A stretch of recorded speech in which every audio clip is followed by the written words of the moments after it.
Hi, my name is Lindsay and I am a work-at-home mom. In my extra time, I am working towards my degree in communications at ASU. This semester I took a class on multimedia writing, and I found the model that was taught on how to create an effective piece of communication to be extremely helpful. Today, I'm going to introduce you to that model and show you how to use it. The writing model which was used this semester is called the PSA. The PSA is comprised of 5 steps to help you create and write an effective piece of communication. These 5 steps are plan, research, draft, review, and distribute. I will go through each of these steps and show you how to apply them to your writing process. The first step within the PSA is to plan. One of the most crucial aspects of planning your document is going to be analyzing your audience. In order to analyze your audience effectively, you're going to need to ask yourself a few questions. Are they young? Are they old? Are they Republican or are they Democrat? Are they going to know what I'm talking about? Or are they going to be completely clueless as to the subject that I am presenting? These and a few other questions can help you decide what content to include in your document, as well as how to present your information. Another important step within the planning process is going to be brainstorming about the topic that you want to discuss. This for me is one of the most fun aspects of creating a document, because you can kind of do whatever it is you want to. Brainstorm in clusters, or stick post-its to a wall. You can even simply outline your ideas on a sheet of paper. So have at it, and find a method that works for you. Next, within your planning process, you're going to want to consider things like layout and design. Go back and think about your audience. What are they going to expect from your document? The example that I am showing you is a website that I created for work-at-home moms, just like me.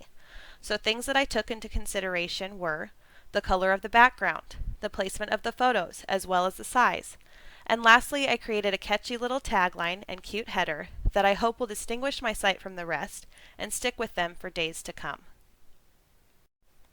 Step 2 within the PSA model is research. Not only is it important to find information about your topic, but it is also very important how you research. Again, think like your audience. Check your references and check their references. Use reliable information. When I created my website, I knew I wanted to use resources which my audience would easily recognize or be able to relate with. So, you've laid out a plan for your document, you've collected your research, and now you're ready to draft your document. This is a process that's going to need some patience. You could be here a while. I really struggle with getting my ideas on paper, so my best advice, just start writing.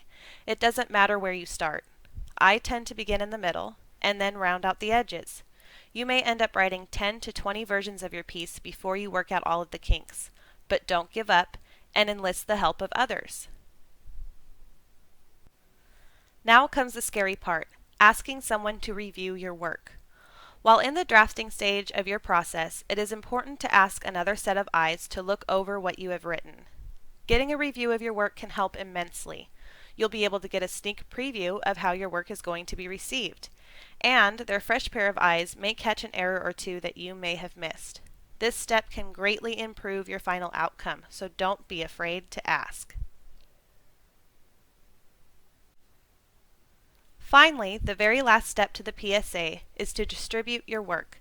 Basically, this just means you've created your final draft and you're ready to email, publish, or print and hand out your work. Whichever type of document you've created and the setting in which your audience will view your work will determine the mode in which you release your document. I have found the PSA writing model to be incredibly helpful in drafting a piece of work. In my busy schedule, I tend to get distracted both in life and in writing. This plan has helped me to concentrate and feel as though I have somewhere to start. I hope you'll find the PSA as helpful as I did. Good luck!